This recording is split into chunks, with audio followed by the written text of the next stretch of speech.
Holy shit. Well, boys, I saw it. I feel like Soups. It's like it's all been coming to this. A year and a half. The leaks, everything. It's here. This is my first movie reaction. I don't know what to say. But good for you, I've got some pointers. So I'm gonna break this up into spoilers and non-spoilers, and I'll section it off so you nerds can look at it and, you know, figure out which point you want to go to. Okay? Got a couple points. This first bit's gonna be about non-spoilers, okay? Okay, now that we're in something more comfortable, let's get into it. Okay. First thing, let's talk about the non-spoiler stuff. The hype for I don't think I've ever noticed the hype for a movie built through TikTok, anything, Instagram, like just the overall hype for a movie. I don't think I've witnessed it. Like maybe Endgame, maybe. Just because of social media, everything just piling together, it's just been insane. The memes, the fake leaks, everything that we've seen so far, it's just been insane. I can't, I'm having post-nuts syndrome, but I'm happy about it. I'm not depressed, and I'm not sitting in the corner crying. It's amazing, man. Okay, let's jump into it. Non-spoiler stuff. Bro, let's just start with Tom Holland. Good acting, man. I mean, the past two films, they've been centered around him, you know, Iron Man Jr., bull like that. But good acting. He has his own solid way of dealing with problems. Besides, you know, later stuff we'll talk about, but he's in it, man, and he's doing the best he can. He's a good Spider-Man. I take back what I said about him, but he's a good Spider-Man. They did him good. If he gets a new trilogy, if he doesn't, we'll talk about that later, but they did him good. They did him pretty good. First thing, let's talk about the villains. It's not a spoiler because we all know the villains are in this. Osborn, Doc Ock, Jamie Foxx is Electro, Lizard, Sandman, they're all in this. They're amazing. Starting with Osborn. Bro, his method acting, not even method acting, just the freakiness of that dude and his facial expressions, everything from him is amazing. Like it couldn't have been any better. It's like we got placed back in 2002, and he's just back. It's just him. It's the same thing. There you can see it's de-aged. You can see a little bit it's de-aged, but it's him. He's back. It's the same Goblin, bro. Same thing with Doc Ock. It's the exact same point of whenever they whenever they found out he was Spider-Man. It's just amazing, man. You know, it's hard to talk about this, but you know, seeing that movie when you're a 10-year-old kid and then watching it now to redo the movie 20 years later, it's insane. It's hard to not spoil this, but this is where I'm going to cut it off for non-spoilers, bro. Go see this movie. If you're not a fan of Tom Holland, if you're not a fan of MCU, if you're not a fan of Iron Boy Jr., still go see this movie. It's amazing. I'm not gonna spoon feed y'all. I'm not getting paid by Marvel. I'm not switching up. This movie is amazing. Go see it. If you're not doing anything, which you're probably not, because you're a weird, just sitting there on your couch doing nothing, go see this movie. $14 at the cinema. It's worth your while. 2.5 hours burned. Amazing. Every second. Amazing. Okay. The acting between Ned Leeds, MJ, and Peter is good. It's the best it's ever been. I just realized a couple days ago that Jacob Batalon, his first role was actually with Ned Leeds, and it's kind of cool. I mean, you can tell a little bit where he's like doing, you know, side, not like doing the best acting, but it's all good. It's all the best. They have the best chemistry, the best nerd geek chemistry that you could have between two people. It's just good. There's not one setback that makes you think about, okay, if it could have been done this better, it would have been good. No. Everything, even the minor details that a nitpicker like me or anybody else has, it's good. It met the hype. It met the exact hype of what it was trying to do and what it needed to do. And this is where I'm going to go into spoilers. So turn back now. I'm going to be posting this tomorrow. I'm going to post this on the 17th. I hope so. But if you haven't seen it, turn back now. This is it. Okay. They did it. They did it, man. They brought Andrew. They brought Toby. They brought him back. They did the best they could. They brought him back, man. They're in the movie. Everybody who said they were in it, they were right. They were in it. I never thought that they could bring the villains back and not bring them back in the movie, but they did. I mean, they fulfilled. Every single thing that you wanted to happen or that you thought was going to happen happened. It did it. It's just amazing. And then from there, the first hour, 45 minutes of just Peter Parker dealing with, you know, his identity stolen, you know, all kind of BS from Mysterio, you know, whatever. It's good. But from that one point where he goes for the spell, villains come, everything comes, it's just uphill, man. It's just a build up uphill. And then, you know, they're in there, man. Ned Leeds opens them. Bro, let's talk about Ned Leeds. Why'd that investigator have to make that joke about the snacks? I mean, they either they've been watching my TikToks or they know the joke itself. He's always eating a donut.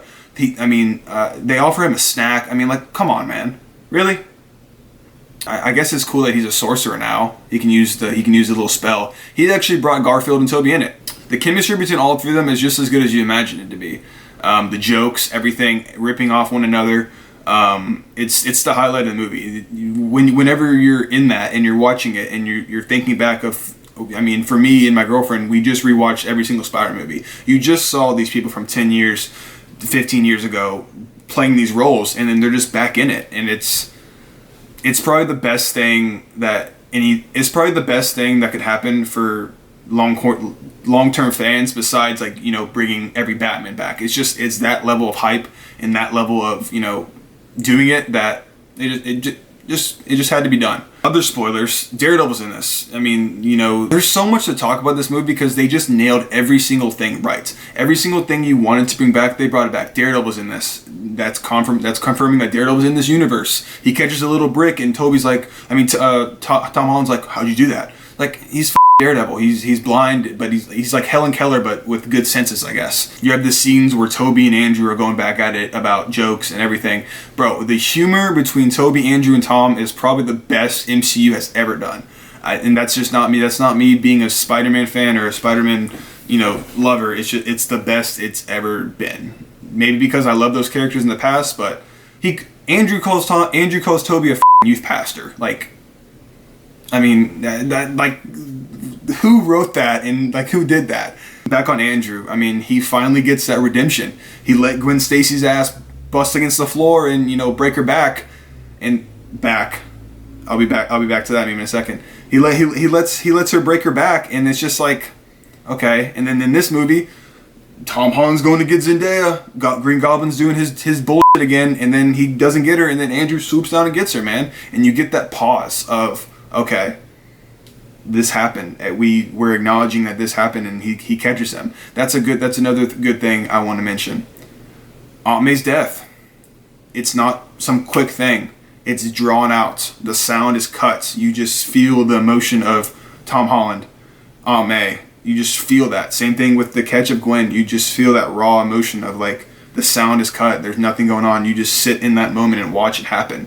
And that's the best way to do those scenes. I hate whenever stuff is just cut, dead, cut, done. Like, slow the scene down and, you know, make that the core of what you're trying to grab for an emotional movie. And they do it. They do it well. Those are the best scenes in the movie, where they cut the sound, they cut everything. You just feel what's going on around, what's happening to the characters that you're trying to be invested in, and you feel that. And it sucks. The one thing I will say about Toby that I didn't really like, the suit didn't look as good as it did in the original, probably because it was layered with CG, which is fine. I mean, you know, you're going there for them, but, you know, it's fine. It looks good. It still looks as good as you know, I imagined it to be, but it's not the same suit, you know. CGI's layered. That's a big thing. That's one of the only negative things I will say about this movie. The CGI in the last 30 minutes is heavy, and you can feel it. You kind of feel a little, there's so much going on with the villains, the three Spider-Man, Doctor Strange, everything that's going on. It's hard to, you know, sit back and, like, realize there's all this stuff going on, and it just happens. Back to the villains, back to Green Goblin. With Willem Dafoe, you feel that emotion, that, like, insanity that he has. It's like I said, it brings you back to 2002. And at the end, where Goblin is fighting Tom Holland, the very last scene, you feel that emotion back at Tom Holland. You see that, like, anger, like, I mean, it's a nerd thing to talk about like this, but you actually feel like these characters are fucking pissed off. Like, oh, you just killed my aunt. I'm pissed off, man. gonna stab you. Like, you know, it's just stuff like that where you feel that emotion and you feel what they're going through. And then, you know, he's going for the knife, Tom Holland's going for the kill on Green Goblin, and then just Toby steps in and stops it. And that's the whole point of, bro, I'm gonna make a joke about this on TikTok, but Uncle Ben must have been a deadbeat in the MCU, because I feel like Toby did more to save Tom Holland than fucking Uncle Ben did, because Aunt May gives him the talk of great power is great responsibility. Aunt May gives him that talk, and you're like, okay, he's never had that talk before, so obviously he never had the connection with Uncle Ben that he did with Aunt May. And it's like, okay, but like whenever Toby catches the blade, stops him from going that other barrier of, you know, crossing over to not be Spider-Man, it's good. It's the payoff that we all wanted to see. This is raw. This is my first reaction, so I apologize if it's everywhere, if I'm just throwing stuff at you. But I'm sorry, but I'm just trying to, you know, get everything I can out, because I literally saw the movie 30 minutes ago, and I didn't let it wait. I didn't let it process. It's a lot to talk about, but I would just wanted to get my raw emotion from y'all on the screen, on the YouTube, on everything for y'all to see. Because this is a movie that is like the best of what it's trying to be. It's a Spider-Man film, man. It's three generations of Spider-Man films in one movie, in a 2-hour 30 cut. And it does the best it can do, man. I mean, you couldn't ask for more. It's amazing. It could have been rushed. It could have been bad. They could have not had Toby Andrew in it at all. They could have done some BS MCU stuff with just having the villains back and saying they're the MCU villains, or, you know, some stupid like that. But they didn't. They worked it out good, and it came all together, man.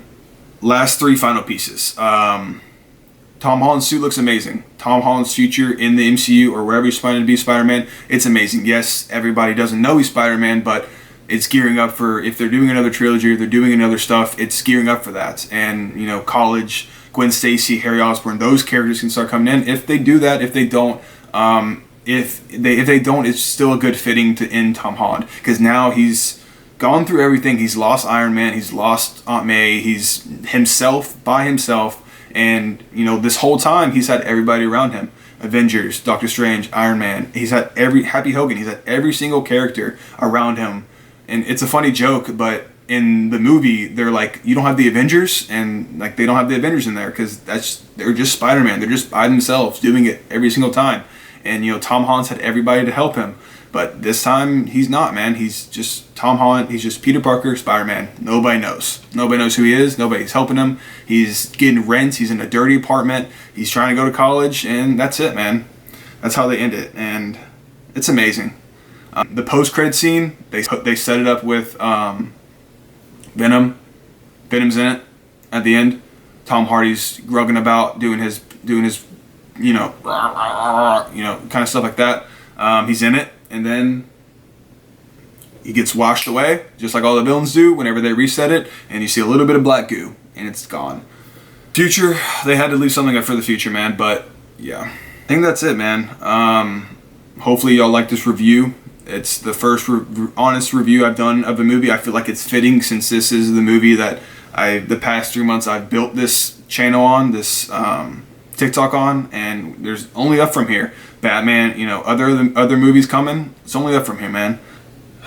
Well, I guess that's it. Like I said, hope y'all like the review, hope y'all like the reaction.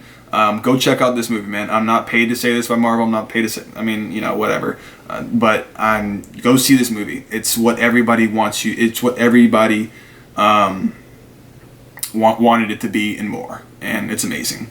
Go see it. I'm gonna give it a 9.4 out of 10. I said 9.3 on my Instagram, but I'm giving it a 9.4 out of 10. It is the first Sup Nerds movie ranking. Peace out, boys. Thank y'all.